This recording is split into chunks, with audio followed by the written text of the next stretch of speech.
The idea starts as an excuse. That's how she frames it, at least to herself more than to him. The apartment feels smaller than it did an hour ago, the air heavier after a long evening of conversation that drifted closer to things neither of them usually says out loud.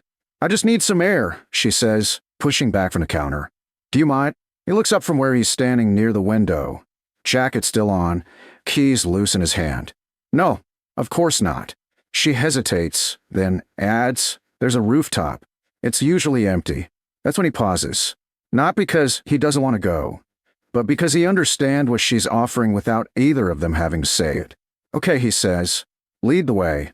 The hallway outside her apartment is quiet, lit by soft overhead lights that cast long shadows against the walls. They walk side by side, not touching, but close enough that he's aware of her presence in a way that feels different now that they've named nothing and everything at the same time. The stairwell door creaks slightly as she pushes it open. "Up one," she says. Then another half flight. He nods, following her up the concrete steps. The sound of their footsteps echoes softly, each one measured. Neither of them rushes. At the top, she pushes open a heavy metal door, and the rooftop opens up around them. The night air is cool and clean, a relief after the warmth of the apartment. The city stretches out in every direction. Low buildings, distant lights, a soft hum that never quite sleeps. She steps forward, resting her hands on the low railing, breathing in deeply.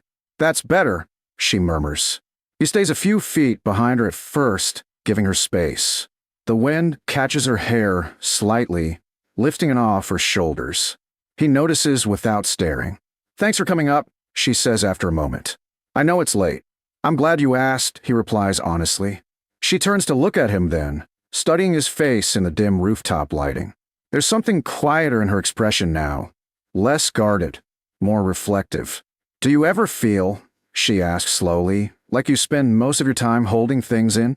He considers the question, leaning lightly against the railing beside her.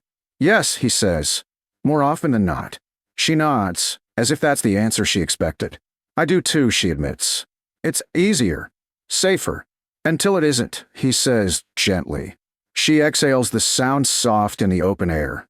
They stand there for a while, shoulder to shoulder, but not touching.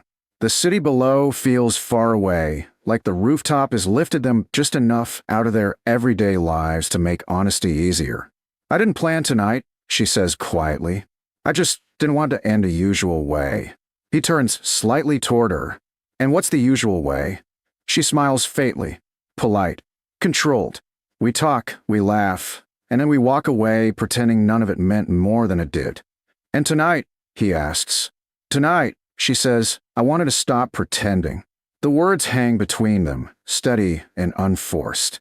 He doesn't answer right away. Instead, he shifts closer, not enough to crowd her, just enough that the space between them feels intentional now. "I don't want to push," he says, "but I don't want to keep walking past this either." She looks up at him, eyes searching his face. "This," she repeats softly. "Yes," he says. The wind picks up slightly, brushing against them both. She crosses her arms loosely, not from cold but thought. "You know," she says, "this is the first time I've let myself stay in a moment like this." He watches her carefully. "What made you stay tonight?" She hesitates, then answers honestly. "You." The simplicity of it catches him off guard. Not because it's overwhelming, but because it's clear. He takes another small step closer. This time their arms brush lightly. She doesn't pull away. Neither does he. They stand like that, close enough now that he can feel the warmth coming off her despite the cool air. "Is this okay?" he asks quietly. "Yes," she says without hesitation. She shifts slightly, turning toward him more fully. The movement brings them face to face, bodies aligned, the city lights framing them instead of distracting them. "I don't want this to feel rushed," she says. "It doesn't," he replies. "It feels considered." She smiles at that. "I like that word." They lean against the railing together now, hips nearly touching. The contact is subtle but unmistakable. She tilts her head slightly, looking out over the city again. "It's strange," she says, "how being up here makes everything feel clearer. Less noise, he agrees. She nods. Exactly. She shifts again, this time resting her forearm against the railing closer to him. Her hand is near his now, close enough that a small movement would bring them into contact. Neither of them moves yet. You're very calm, she says. So are you, he replies. She laughs softly. I don't feel calm. But you look it, he says. She glances at him, then slowly lets her hand slide, just enough that her fingers brush his. The contact is brief, deliberate. She doesn't pull away. He turns his hand slightly, letting his fingers rest against hers. Not gripping, just acknowledging. Her breath catches, almost imperceptibly. This feels different, she says. Yes, he agrees. But not confusing. No, she says. Not confusing at all. She turns toward him fully now, stepping just close enough that there's no space left to misinterpret. The railing is at her back, the city behind her. He lifts one hand slowly, giving her time, and rests it at her waist. The touch is steady, grounding, not pulling her in, just making his presence clear. She exhales softly and places her hand on his chest, feeling the solid warmth there. They stay like that for a moment, bodies close, neither of them rushing to cross the next line. Up here, she murmurs, it feels like we're allowed to pause. He nods. Then let's pause. She leans in slightly, resting her forehead against his shoulder. The contact is gentle, unhurried.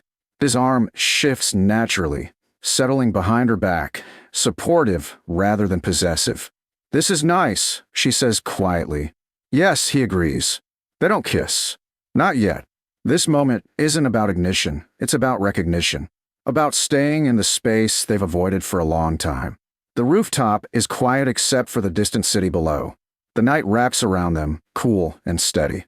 She lifts her head just enough to look at him again. I'm glad you came up here with me, she says. So, am I, he replies.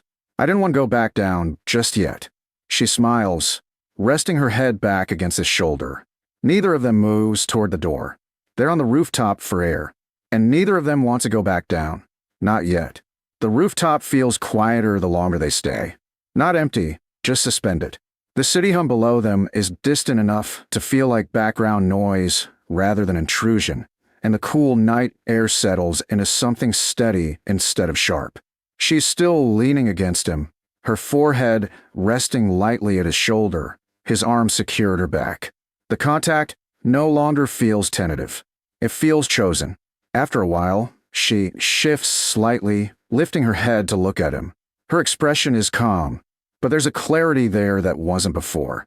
If we stay any longer, she says softly, I don't think I want to go back down at all. He smiles faintly. Is that a problem? She considers it. No, just something I want to be honest about. He nods. Me too.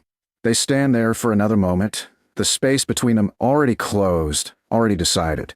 The railing presses lightly against her back, anchoring her in place, while his presence in front of her feels grounding rather than overwhelming. I keep thinking about how simple this feels, she admits. Not easy, just simple. Because we're not performing, he says. We're just here. She smiles at that. I like being here. He shifts slightly closer, enough that his body shields her from the breeze. The movement is instinctive, protective without being possessive. She notices. Thank you, she murmurs, more for the gesture than the warmth. They stay like that until the night air begins to cool her arms. She rubs them absently, more habit than discomfort. Cold, he asks. A little. Come here, he says gently, not a command, just an invitation. She steps closer without hesitation, fitting naturally into the space he makes for her. His arm wraps more fully around her now, hand resting securely at her side. The closeness feels intimate without being urgent. She exhales, relaxing against him. That's better. They stand together like that, bodies aligned, the city lights stretching endlessly beyond them. After a while, she tilts her head back slightly, looking up at him. Can I ask you something? Always, he replies. Why didn't you ever say anything before? He considers the question carefully. Because I didn't want to assume. And because I didn't want to risk changing something that already mattered. She nods slowly. I was afraid of the same thing. He looks down at her. Are you still? She thinks for a moment, then shakes her head. No, not tonight. That answer seems to settle something between them. She lifts her hand and rests it against his chest again, fingers curling lightly into the fabric of his shirt. The contact is deliberate now. No testing, no hesitation. He stills, meeting her gaze. This is okay? Yes, she says. I want this. He leans in slowly, giving her time, giving her space to change her mind if she needs to. She doesn't. Their kiss is gentle and unhurried, warm rather than heated, intentional rather than impulsive. His hand remains steady at her back, hers stays against his chest. They part slowly, foreheads touching for a moment afterward. She smiles softly. That felt exactly right. Yes, he agrees quietly. They don't rush into another kiss. They don't need to. The first one has already shifted something into place. She rests her head back against his shoulder, content, and he holds her there without tightening his grip, without expectation. Eventually, she sighs softly. We should probably go back down before I forget what time it is. He chuckles quietly. I was thinking the same thing. They move together toward the stairwell door, not breaking contact immediately. It's only when she reaches for the handle that they separate, though they remain close. The stairwell is quiet as they descend, their footsteps echoing softly. The closeness carries with them, not as tension, but as ease. At her apartment door, they stop again. This pause feels different from the others. Not restrained, not uncertain. She turns to face him fully. I'm glad I asked you to come up, she says. So, am I, he replies. I didn't want to go back down yet, either. She smiles. Maybe next time we won't. Next time, he agrees. She hesitates for just a moment, then steps forward and kisses him again. Brief, warm, deliberate. When they part, she rests her forehead lightly against his chest. Good night, she says softly. Good night, he replies. He watches as she unlocks her door and steps inside, turning back once more to smile at him before closing it gently. He stands there for a moment afterward, listening to the quiet of the hallway, feeling the weight of the choice they made. Not heavy, just real.